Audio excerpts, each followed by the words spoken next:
Oleh sebab itu, juga berulang kali saya mengingatkan ke semua pejabat negara, baik itu menteri, gubernur, bupati, wali kota, dan semua pejabat untuk hati-hati dalam menggunakan uang dari APBD Kabupaten Kota, APBD Provinsi, dan APBN. Itu uang rakyat. Apalagi ini terkait dengan bansos, bantuan sosial dalam rangka penanganan COVID dan pemulihan ekonomi nasional. Nah, karena itu kemarin saya sudah ketemu dengan Pak Menteri Kumham. Beliau sudah, Bu Risma dibuka. Saya ingin menyampaikan semua pihak saja yang memberikan data untuk harus diteliti dulu siapakah mereka. Sudah sejak awal. Dan juga terus-menerus saya sampaikan untuk menciptakan sistem yang menutup celah terjadinya korupsi. Serta dari Dirjen yang menangani bantuan. Kita tugaskan malam itu juga langsung dan dilanjut besok paginya. Tapi sebetulnya saat itu sudah mulai ada titik terang hasilnya. Cuman kita belum berani menginformasikan. Lama 2000 berapa 2020 saya nggak tahu. Atau akan dipanggil? Itu udah lama. Saya nggak masuk ke arah situ, ya silakan aja. Tapi kan itu waktu itu kan udah selesai kan. Ya nggak bisa komentarin, silakan nanti dibahas. Cukup. Jadi saya masuk kan akhir Desember 2020, ya kan? Terus setelah itu BPK menyampaikan bahwa ada beberapa temuan BPK. Bansos itu sangat dibutuhkan oleh rakyat. Dan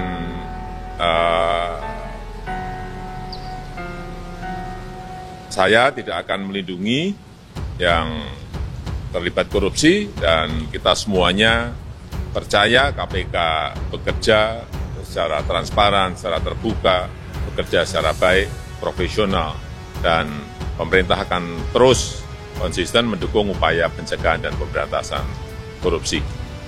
Beberapa tahun yang lalu, itu yang belum kami tindak lanjuti di Kementerian Sosial. Nah, karena itu saya menindaklanjuti hasil temuan BPK itu.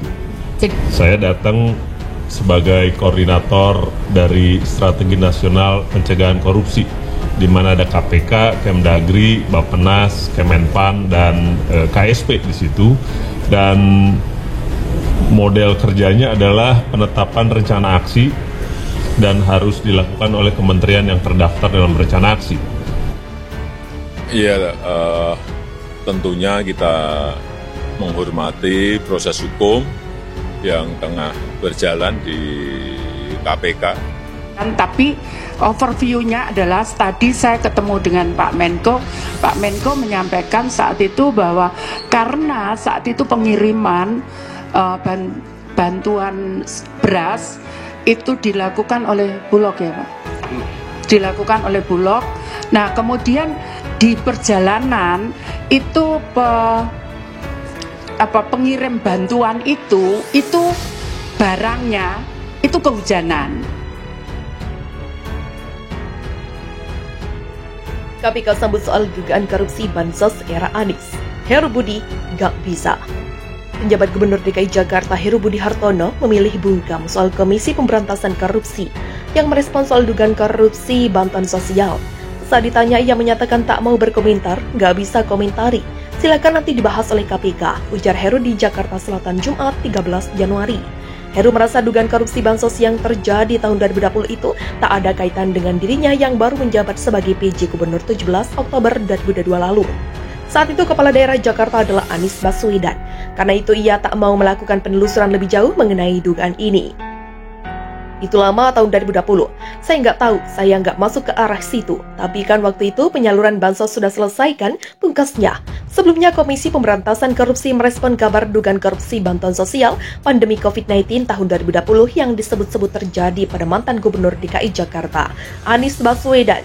Dugaan korupsi itu berupa beras yang tak terbengkalai di gudang yang nilainya mencapai triliunan rupiah.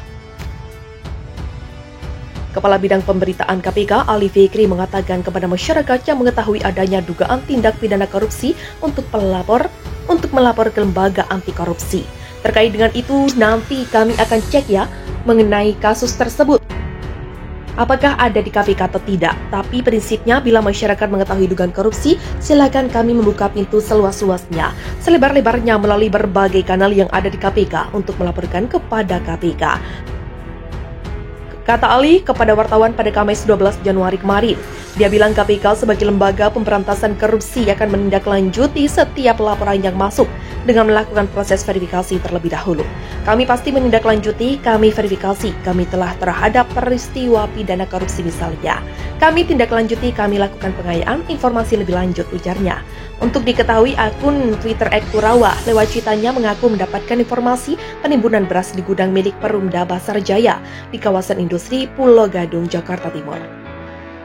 Perumda Pasar Jaya merupakan penerima anggaran terbanyak untuk pengadaan bansos sembako di Jakarta.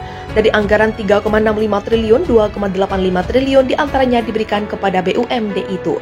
Dinas Sosial DKI menunjuk 3 rekanan terpilih untuk menyalurkan paket sembako senilai 3,65 triliun lewat Perumda Pasar Jaya, PT Food Stations, dan PT Trimedia Imaji Rekso Abadi, di mana porsi terbesar diberikan kepada Perumda Pasar Jaya senilai 2,85 triliun. Mengapa? Ujar Kurawa dikutip Rabu 11 Januari lalu. Disebutkannya usai mendapat informasi itu, dia mendatangi gudang penyimpanan beras yang dimaksud. Di lokasi terdapat 1.000 ton beras dengan bentuk paket 5 kg di tempat penyimpanan itu. Seharusnya, kata Ed Kurawa, beras ini disalurkan pada 2020-2021 untuk masyarakat di masa pandemi. Namun beras malah masih tersimpan setelah sekian lama hingga kondisinya rusak. Di tempat yang sama, Ed Kurawa menemukan dokumen forensik hasil audit dari salah satu kantor akuntan publik terhadap bansos tersebut. Salah satu temuan dalam laporan itu adalah terdapat kesalahan administrasi yang dilakukan saat penyaluran bansos. Dalam dokumen yang diunggahnya dikatakan ada anggaran seringkai atau kehilangan yang tak diketahui senilai 150 miliar. Karena banyak modus seperti 2 kali surat jalan dan lainnya, ia pun meminta agar aparat penegak hukum mengambil tindakan atas hal ini.